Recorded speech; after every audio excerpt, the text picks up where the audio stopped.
How do you protect your peace no matter what unfolds during your birth? Well, that's what we're talking about today. The one thing I would really love to avoid is I will feel really proud if I will feel so happy if I can avoid them. Do you notice those words avoid and if? Those statements might sound harmless. They're just preferences, right? But what your brain is creating a pathway for is I will only feel proud if this happens.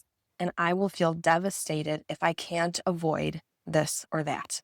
When you say, I will feel proud if I can catch my own baby, what your brain is doing is it's putting your pride in that basket. You're visualizing that moment and you're not visualizing other moments as equally wonderful. Or that moment doesn't happen the way that you had imagined. Maybe your hands aren't free. Maybe you had to be rushed for an emergency C-section and put under. Maybe things just went too fast. Well, now you've lost access to being proud of your birth. And I know that sounds super dramatic because you might be thinking to yourself, no, I'm not saying that that's the only way I'll feel happy, but I'm telling you that when you only practice in your brain, I'm going to feel really happy if that happens. And you're not practicing and visualizing happiness if something else happens, your target is so narrow, making it very easy to miss. Make your happiness target bigger. Instead of just imagining being really happy catching your baby, which I think you should visualize too, but also practice visualizing being really happy if your OB or your midwife catches your baby, or really happy if your baby just comes out flopping onto a towel and nobody caught the baby. Instead of, I'll feel happy if I can avoid an episiotomy, also imagine being excited that you had an episiotomy. And I know that might sound really funny and maybe strange and counterintuitive, but it might happen. And so do you want your target to be big or small? Let's make it big. Okay, so what can you be excited about an episiotomy? Well, as somebody who's had an episiotomy and had a difficult experience with an episiotomy, now looking back,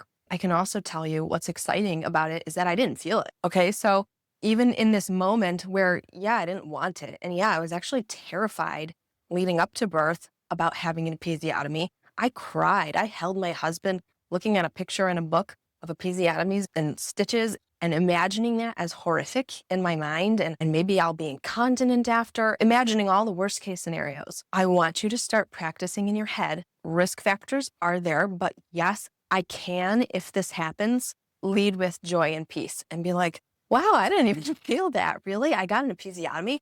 I'm so proud of myself. Like, I am so cool. My body is so awesome that I get to go through this birth, and I get to heal in this way. And I get to become a whole, like a reborn woman in this sense of who I am is becoming a stronger person. And part of that experience was the episiotomy that I went through. And that's true for me.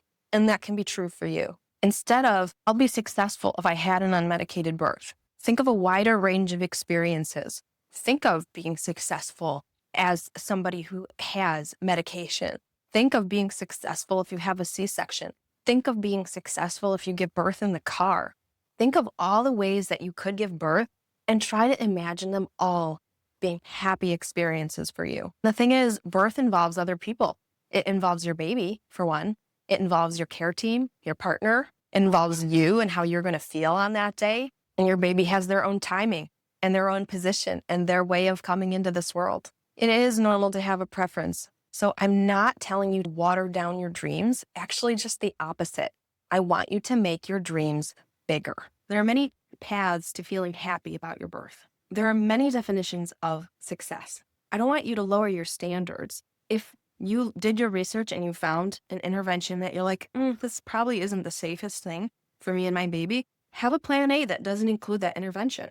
But if you have plan B, plan C, plan D that come during your birth, because you have a winding road and you have a journey, cool, celebrate it. And in your preparation for your birth, celebrate it in your mind so that you can strengthen those neural passageways that you have celebration even down that plan D. If you can be happy with more outcomes than one, you're going to be okay. In fact, you're going to be more than okay. You're going to thrive. Where a lot of moms walk away from birth feeling grief and feeling scars, I don't want that for you. I want more women to come away from birth saying, that was just the most awesome thing I've ever done in my life. So how can you practice this before your birth? Get out a piece of paper right now, if you are able to, and write down anything in your mind that comes up where you think, I'm going to be really happy if that happens, or I really want to avoid that. Just get it out on paper, no judgment, just noticing what are your natural preferences. And then for each one, brainstorm 5 other ways that your birth might actually go